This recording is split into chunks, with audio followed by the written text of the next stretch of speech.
हमारा भारत का सबसे बड़ा राज्य है। लोकतांत्रिक प्रक्रिया सिस्टम जो है हमारे संविधान से चलता है। सभी एक कानून की बात करते हैं, समानता की बात करते हैं। देश के आदरणीय माननीय सम्माननीय मोदी जी कहते हैं 1 नेशन 1 इलेक्शन होना चाहिए, 1 ड्रेस कोड होना चाहिए और एक भाषा और एक रहन सहन और एक राष्ट्र अखंड भारत और विश्व का गुरु बनाने की सपना देखते हैं। वहां हमारे भविष्य का जो आईना है, भविष्य जिस पे टिका है युवा पे, उस युवा के साथ खिलवाड़ होता है। उसके पढ़ाई एजुकेशन को अपनी मर्जी से अपने तरह के सब्जेक्टों को घुसा दिया जाता है, तरह तरह से परेशान और किया जाता है। उत्तर प्रदेश के अंदर बहुत सारे एग्जाम जो उत्तर प्रदेश का आयोग लेती है और वो जो है अलग अलग डेटों में, अलग अलग जगहों में, अलग अलग तरीके से लेती है।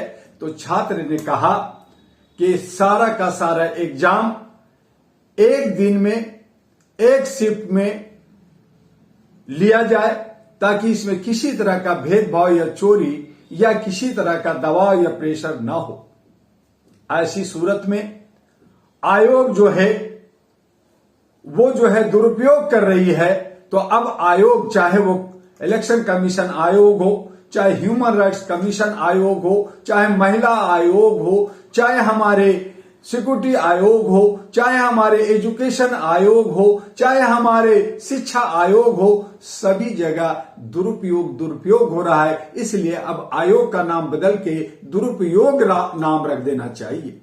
और ये सब उत्तर प्रदेश में और अन्य राज्यों में भी इसी तरह का भेदभाव छात्रों के साथ होना ये दुर्भाग्यपूर्ण है। ये लोकतांत्रिक व्यवस्था को एक तरह से तोड़ मरोड़ करके इसको बर्बाद करने का, इसको जो है दागदार बनाने का ये जो हमारे जनप्रतिनिधि, ये जो हमारे लीडर्स कर रहे हैं, ये बहुत ही घातक है। ये जो है छात्रों के भविष्य के साथ खेला जा रहा है, एक डार्क शैडो दे रहे हैं। और ये छात्र जिस वक्त बदलाव की बात करेंगे, जिस वक्त जनाक्रोश की बात करेंगे, जिस वक्त जन क्रांति लाएंगे, ये कहां नजर आएंगे।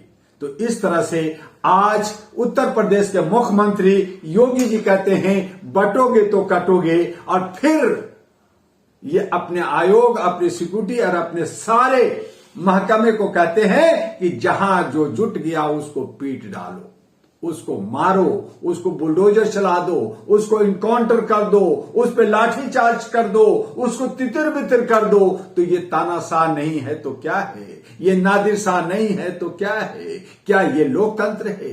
क्या लोकतंत्र की ये मजाक नहीं उड़ाया जा रहा है? ऐसी सूरत में योगी जी को सोचना चाहिए, योगी जी को योग करना चाहिए।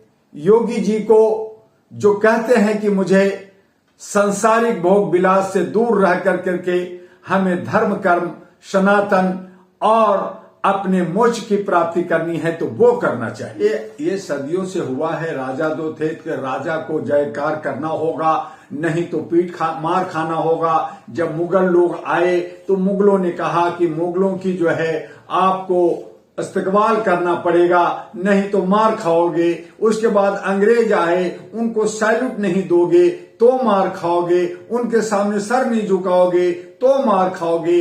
आज वही अंग्रेजों की औलाद, आज हमारा देश आजाद नहीं है। आज जिस तरह से ईस्ट इंडिया कंपनी चली, उससे भी बदतर स्थिति आज हमारे लोकतंत्र को कर दिया गया है। इसको व्यवसायीकरण कर दिया गया है, लूटो खसोटो कर दिया गया है। चंदा दो और चंदा लो और जो है प्रोजेक्ट करो। तो इस तरह का जो व्यवहार, ये जो व्यापारिक धंधा कर दिया गया है, राजनीतिक को, लोकतंत्र को, संविधान को धत्ता बताया जा रहा है, लोगों को गुमराह किया जा रहा है। चुनाव के वक्त में इनको हिंदू नजर आता है और चुनाव के बाद फिर इनसे नफरत ही होता है। तो इस तरह का जो छात्रों के साथ खास करके जो हो रहा है, छात्र चूंकि भविष्य है, छात्र जो है एक स्टूडेंट जो है ग्लोबल पावर रखता है, जिसको हम कहते हैं youth is power of Galaxy.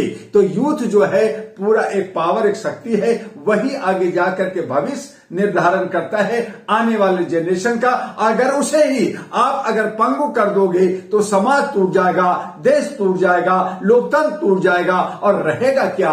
सिर्फ गुंडे और बदमाशों का, ये कुकरमुत्तों का। तो फिर ये रावण का राज होगा, असुरों का राज होगा, मनुष्यता खत्म हो जाएगी, मानवीय मूल्यों का जो हनन हो जाएगा, शोषण दहन हो जाएगा। और ऐसी सूरत में जो लोग जयचंद हैं, जो अंधभक्त हैं, जो समझते नहीं है, वो जयकारा करते हैं, मूर्ति बनाते हैं। मोदी की भी मूर्ति बना के पूजा करेंगे, योगी का भी पूजा करेंगे। जब योगी पावर में नहीं थे तो योगी जी पार्लियामेंट में रो रहे थे, फिर ये इधर उधर घूम रहे थे, तब कहां थे लोग? आज ऐसे बहुत सारे हमारे बुद्धिजीवी लोग हैं, बहुत सारे नौजवान हैं जो छुपे हुए हैं, बैठे हुए हैं, किसी कोने में हैं, उनको नहीं पूछ रहा है। लेकिन जब पावर आता है, जब सिक्योरिटी आती है, तो वो जो है अपना अहम और ईगो में इतना चूर हो जाते हैं कि वो अपने अस्तित्व को भूल जाता है, अपने समाज, अपने परिवार को भूल जाता है, अपने भाई बहन को भूल जाता है, और वो कहता है कि मैं स्वर्ग में सीढ़ी लगाऊंगा, मैं जन्नत में सीढ़ी लगाऊंगा, मैं पैराडाइज में जाके ऐश करूंगा।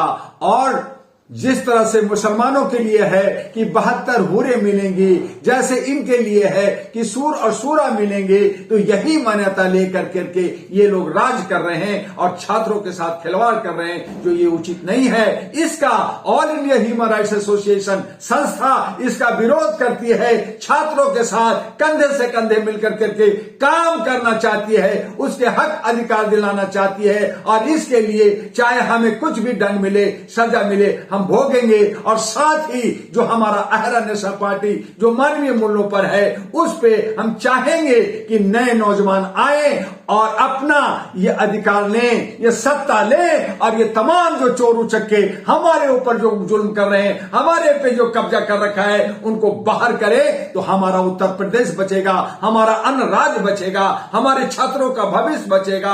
हम जो डार्क और जो अंधेरे में जा रहे हैं, वहां एक रोशनी होगा। उसी को हम सुशासन कहते हैं, उसी को हम बदलने की बात करते हैं। तब हमें आर्थिक आजादी मिलेगी, हमें सामाजिक भागीदारी मिलेगी, हमारी तमाम समस्याओं का समाधान होगा। और उसका अब एक ही विकल्प बचा है कि इन तमाम जो नफरतबाज लोग हैं, ये तमाम जो हमारे और आपके बीच में ये जो खाई बना रहे हैं, इनको दरकिनार करते हुए एक नया हाईवे, एक नया सड़क, एक नया हमें पाथ बनाना होगा। और वो पाथ बनाने के लिए अहरा नेशनल पार्टी संकल्प कर लिया है। इसलिए भारत की राजधानी दिल्ली से इसका आगाज हम लोग कर रहे हैं। और वो मातृत्व शक्ति महिलाओं का, 70 महिलाओं का अब की बार दिल्ली सरकार होगी। और वहां से ही तमाम राज्यों के अंदर, चाहे उत्तर प्रदेश हो, चाहे अन्य राज्य हो, वहां पे उसको हक और अधिकार मिलेगा। और इसके लिए हमें और आपको सोचना होगा, समझना होगा, मंथन करना होगा, विचार करना होगा, और अहरा नेशनल पार्टी के साथ जुड़ना होगा।